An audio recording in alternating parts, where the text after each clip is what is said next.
Have you ever been staring at a problem, just completely stuck, and it feels, well, impossible? Sometimes the solution isn't about pushing harder, it's about just looking at it from a new angle. Today, we're going to dive into how a simple change in perspective can untangle even the gnarliest math problems. So let's jump right in. So, we're going to kick things off with a little mathematical mystery, a puzzle that, honestly, at first glance, looks like it was designed just to be confusing. All right, I'm about to put an equation up on the screen, and your challenge, should you choose to accept it, is to figure out what geometric shape this thing actually represents. You think you've got it? Okay, there it is. Now, if you're looking at that and your first thought is, I have no idea, believe me, you are not alone. You see parts like x squared and y squared, and you might think, okay, maybe a circle, an ellipse, but then there's that middle term, that 4xy. That's the troublemaker. That thing twists and tilts the shape, making it practically impossible to picture in your head just from the equation alone. So, how in the world do we crack this thing? Well, we're not going to try to solve it with brute force. Nope. Instead, we're going to learn about two super powerful tools from coordinate geometry that are all based on one simple, really elegant idea, just changing our point of view. Our first tool is probably the simplest, but it's absolutely fundamental. It's called translation of axes, which is, just a fancy way of saying we're going to pick up our entire grid and just move it somewhere more convenient. Imagine you're taking a photo, right? And your subject is kind of off to the side. What's the first thing you do? You don't tilt the camera or anything. You just slide it over. You recenter the shot. That is exactly what we're doing here. We're just moving our 0, point, our origin, to a better spot. And this image here breaks it down perfectly. See that point P?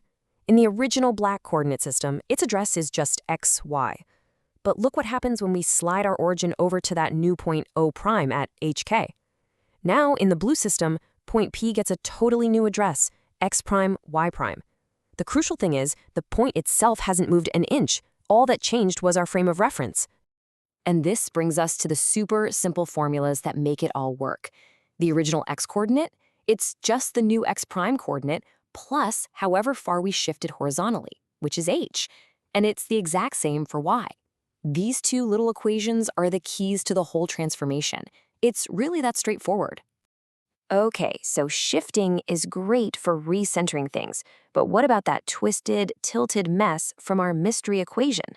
Yeah, for that, we need our second tool, rotation. Let's go right back to that camera analogy. This time, instead of sliding the camera around, imagine you plant your feet and you just pivot. You tilt the camera up or down, left or right by a certain angle. The center of your view, the origin, it stays put, but your entire perspective rotates. And you can see that happening right here on the screen. The black x and y axes, that's our original view. The new blue x' and y' axes, well, that's our view after we've rotated everything by some angle we'll call theta. And once again, look at point P. It hasn't moved at all, but its coordinates in this new rotated system, they're going to be completely different. So, how do we figure out these new coordinates? This is where a little bit of trigonometry comes into play. It turns out the old coordinates, x and y, can be perfectly described using the new ones, x' and y', and the sine and cosine of that rotation angle theta. These formulas right here are the engine that makes this whole transformation run. Now, trying to remember all those formulas can be a bit much, but luckily, the source material gives us this fantastic table. You can think of it as the ultimate cheat sheet for rotation. It lays everything out so clearly, how to find any coordinate old or new if you know the others and the angle. It is an incredibly handy thing to have. All right, we've got our tools, we've got a slide, and we've got a pivot. We get how they work. So now it's time to go back to that mystery equation and finally put these tools to work. It is time to crack this case. Remember that annoying xy term from the beginning?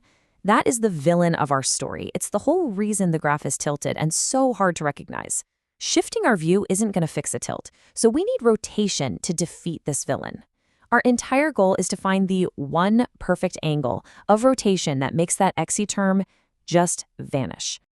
And we've got a simple 3-step plan to get it done. First, we're going to use a special formula to find the exact angle we need.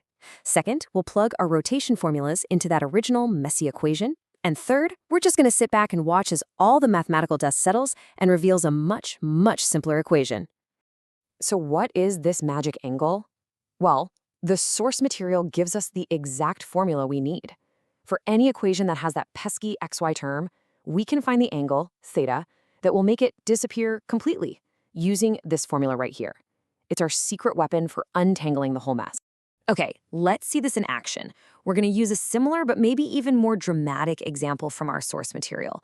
On one side, a really complicated equation with our villain, the xy term, and on the other side, what it becomes after we use our rotation strategy.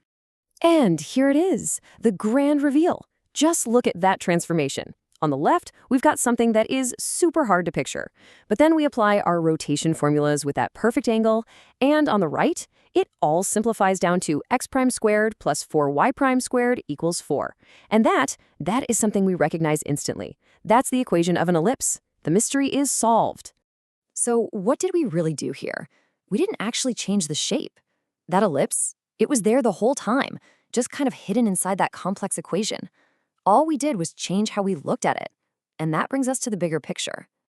So here are the key takeaways. Translation lets you recenter your problem. Rotation lets you reorient it. And in both cases, the goal is always the same. Strip away all the extra complexity to reveal the simple core of the problem. These are powerful, powerful tools for making hard problems easy. And you know, this idea goes so much deeper than just graphs and equations. This is a fundamental strategy for solving problems in general. When you're faced with a challenge that just seems overwhelming and tangled up, sometimes the best move isn't to just attack it head on. It's to stop and ask yourself, is there a different way I can be looking at this? Can I change my point of view? And that's really the thought I want to leave you with, whether it's in science or in business or even in your own life. What complex, messy problems are you facing right now that might become surprisingly simple if you could just find the right angle to look at them from?